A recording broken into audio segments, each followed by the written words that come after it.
Hello there, everyone. Patricia here with today's Coffee Time Career Chat. How are you doing?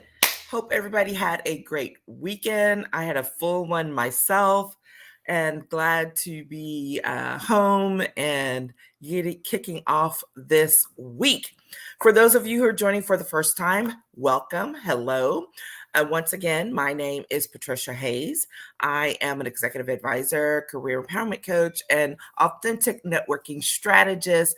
And all that means is I love helping people get to the next level of what they want to do in their careers and in their businesses, making sure that they are working from a fully empowered space and utilizing one of their greatest assets, which is your professional relationships, but to do so in a very authentic way that is sustainable and adds value over time. So, all that said, today we are finishing up our kind of mindset series. We've been talking about in terms of your networking, in terms of your career or business growth, all of those types of things. So go check out the previous ones from this month, and you can catch them either on any of the social media platforms or just go straight to YouTube. There's a lovely little list there. Okay. Um, that said, we are finishing off uh, this week with a focus on someone outside of ourselves. So, we are going to be focusing on talking about leaders and folks who are working with teams and how you rebuild your team's networking confidence.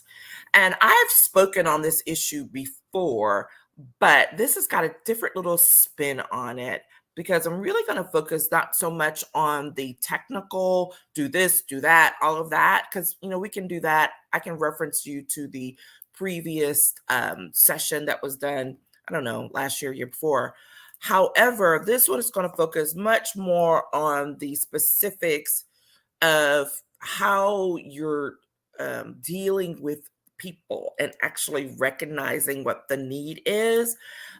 Because I am so surprised that even though we're now well into spring of 2023 and moving past all of the issues and the isolation and all of that the last couple of years, I am still surprised by the number of people who are like, yeah, I'm still not sure about this connecting with people thing.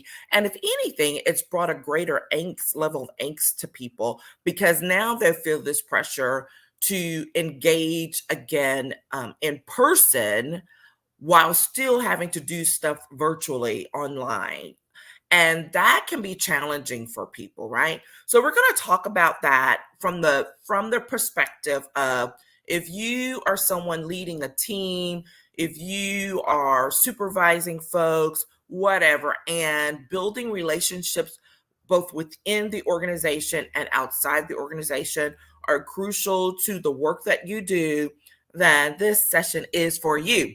And guess what? It will probably help you a little bit as well. So you get a little bit for yourself, but I really want you to take a listen, and so that you can share it out with your folks and get their input.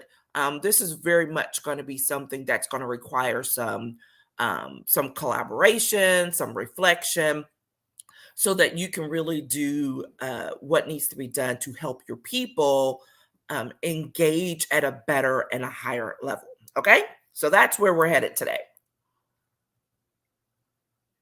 Now, that said, here's the thing.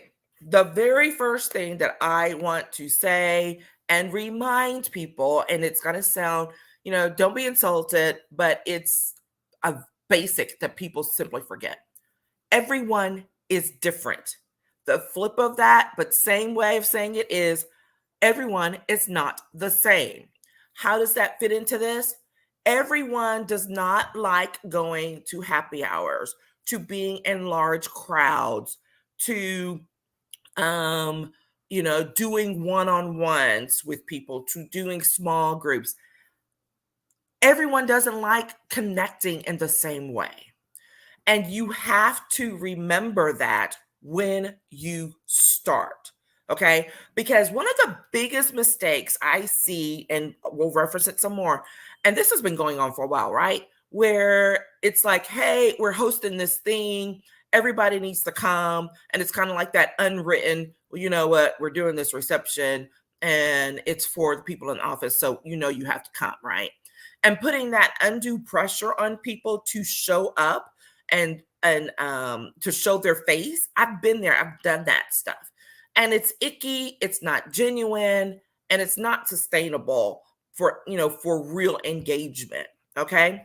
So how about challenge folks and challenge your organization, because this is an organizational issue, and don't try to make everybody do all the same things all the time. Now, if it's a section retreat, an organizational retreat or something, fine. Those are things I get, right? And those count when it comes to the relationship building and the networking. However, when it comes to the things that are considered more social, don't make everybody do the same thing. Um, Create options, give people options to choose from so that they can engage in a way that's comfortable for them, and then scale up. And we'll talk about at the end about growth and managing someone's growth. So that's what I just want to make sure and remind you. It's like everyone is not the same.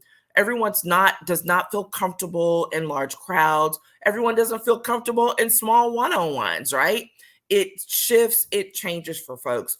And it matters, especially if you are a leader, for you to recognize that and to help them with that recognition, right? And that means you have to ask your people questions or make observations and then take them and say, hey, how do you feel about X, Y, and Z? Maybe you do a little mini survey of what people would prefer. Okay. It doesn't matter the method of doing it, but the point is you do need to communicate with your people and to do it. And somebody likes that. I can't see who it was, but thanks for the thumbs up. Okay. So that's the baseline thing. Everyone is different. Everyone is not the same. How they engage when it comes to networking activities and connecting with relationships is going to be different. All right. That said, you can set a level playing field by having your one or two things, right? Retreats, those types of things that are definitely more businessy, organized, specific purposes. Put those in place, but create a good tree, right? I will say that with your networking tree. I kind of like that. Lay your foundation, lay your growth, or your house, whichever we're going to use. But anyway, and then give lots of options for people to choose from. The second thing that I want to remind people is all networking is not the same, but can be effective. Okay. Again, another one of those distinctions, which is some people may say, I detest happy hours. I'm that person, right? I am not a fan of happy hours. Had never have been. But the work that I did for so long, being a registered lobbyist, I'm an attorney. I mean, like happy hours are built into our system, right? And so here's the thing. You can make adjustments.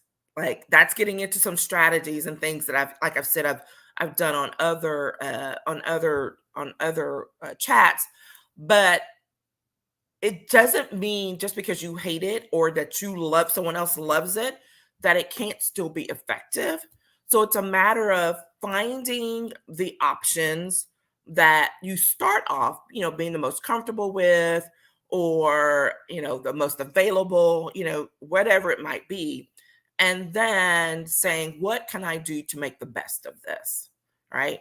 What can I do to make the best of it? So for example, I detested happy hours. The only thing I hated worse than happy hours was going to those dang political fundraisers.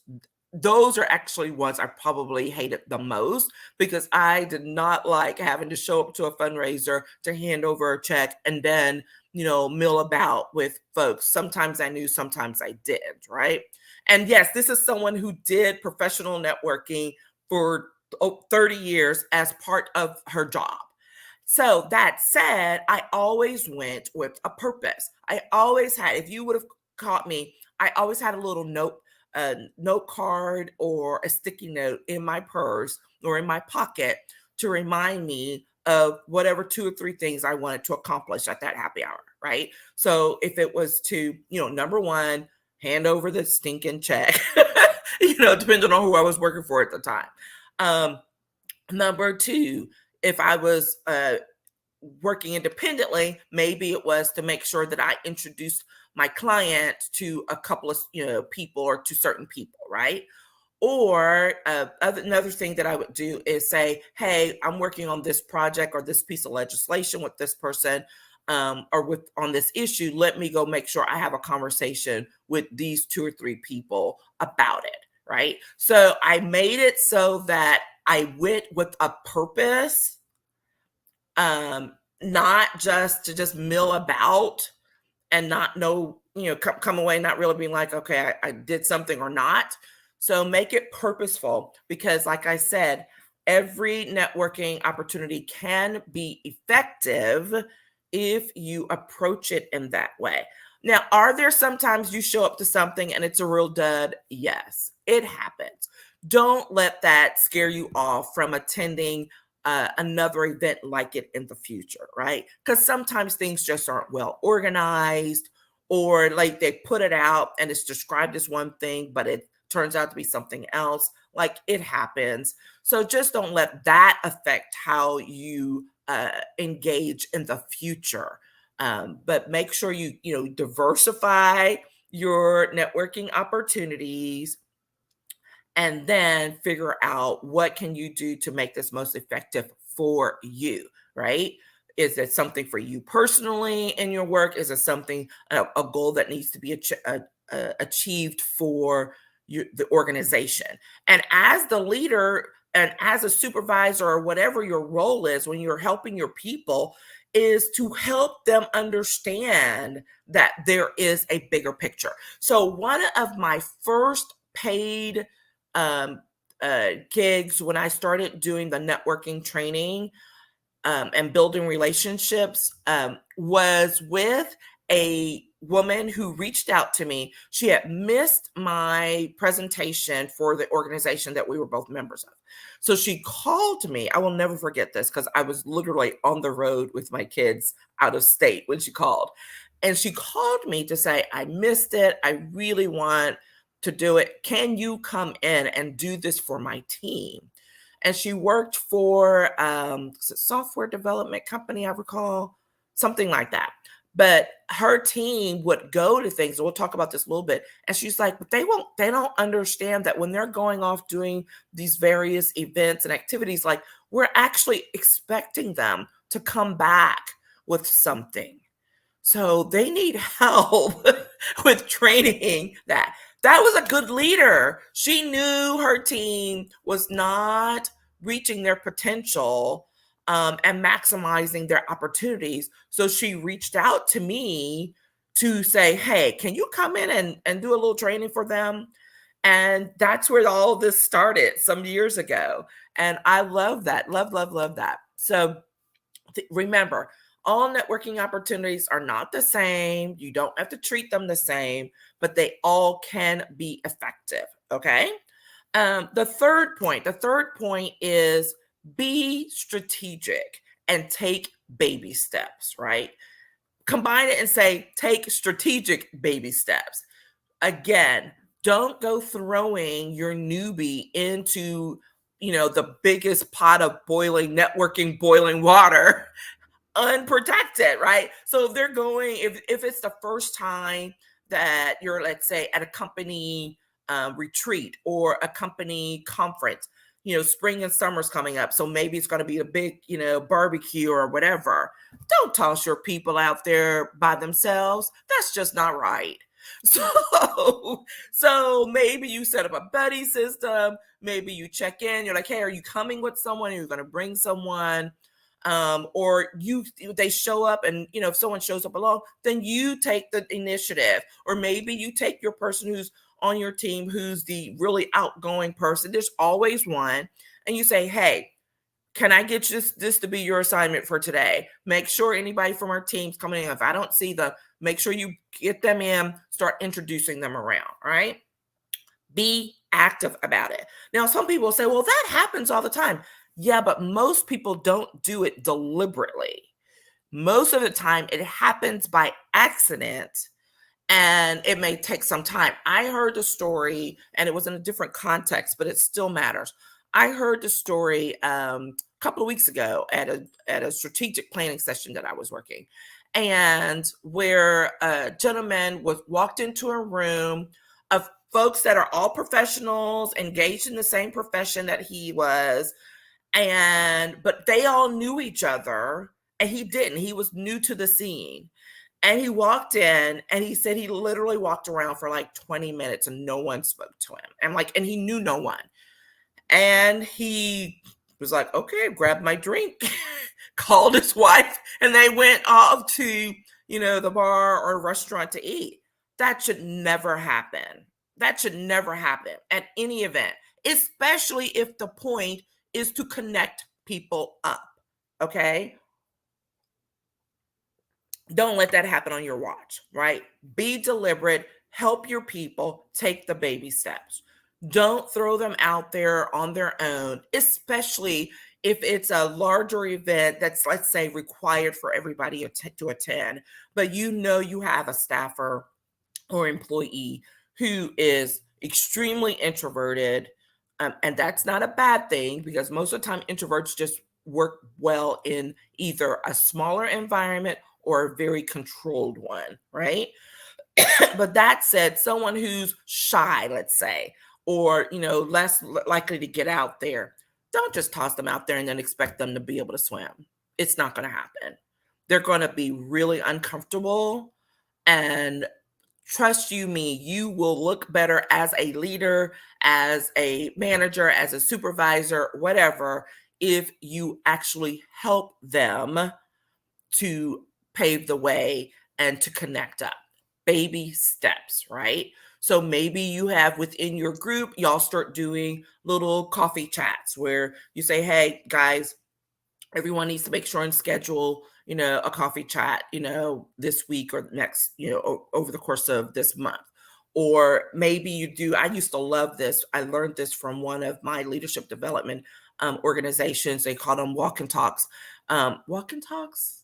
Something like that. But basically, it's where, we were in a group and to get to know someone. And so we literally take 20 minutes and you're like, hey, let's go. And you go take a walk and you start, chatting and connecting, whatever. That's a small one-on-one thing. You could do the same concept in small groups, right?